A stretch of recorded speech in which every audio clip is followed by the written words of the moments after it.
not a sin, because we have already an example in Holy Scripture. Some who criticized publicly the Pope.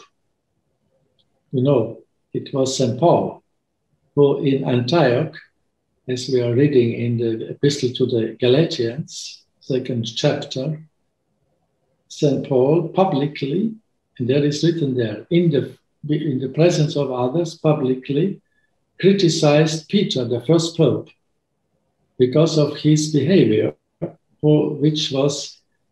Peter was not proclaiming a heresy, but Peter was, with his ambiguous behavior, was in some way undermining the truth that only Christ and his new sacrifice is sufficient, and not the ceremonial sacrifices or laws, and prescriptions of the old law, the Moses law.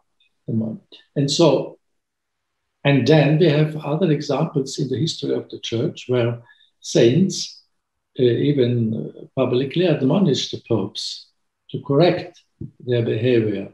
As we know, Saint Catherine of Siena, she also repeatedly wrote to the popes.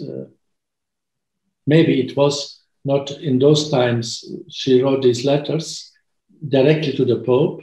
I don't know if they were published in the time of Saint Catherine of Siena, these letters, but I can assume that if she would write today, Saint Catherine of Siena, if she would live today in our time of these internet connections and so on, surely their letters would be known. And in this way, her admonitions and critiques would be known also. But therefore we can do these critiques, but we have to do this only out of love for the Pope, for the Bishop. This is important because it's a kind of fraternal or filial correction. And this belongs to the virtue in the moral theology, it belongs to the virtue of charity of the neighbor. And so if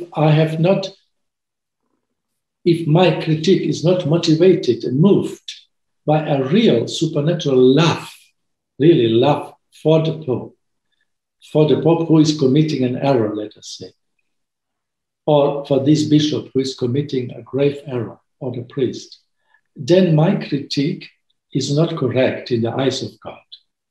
It has to be moved by deep love, first for this person, for his office, and then connected always, because it's not simply a fraternal correction which I can do to my brother in family or to my neighbor and so on.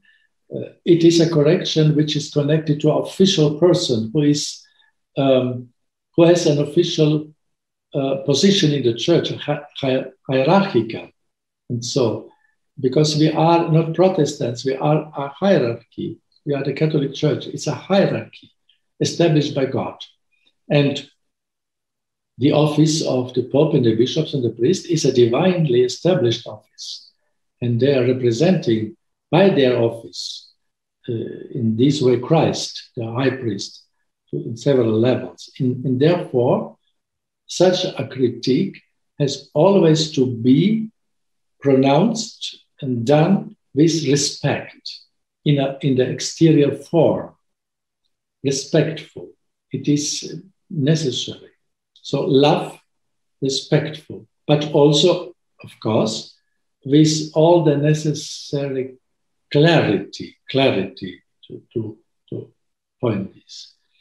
These three aspects, I think, when they are observed, then such a critique is not only not a sin, but is a help and for the church and a contribution, and even I will say meritorious, because it is also for some people it needs courage to do this.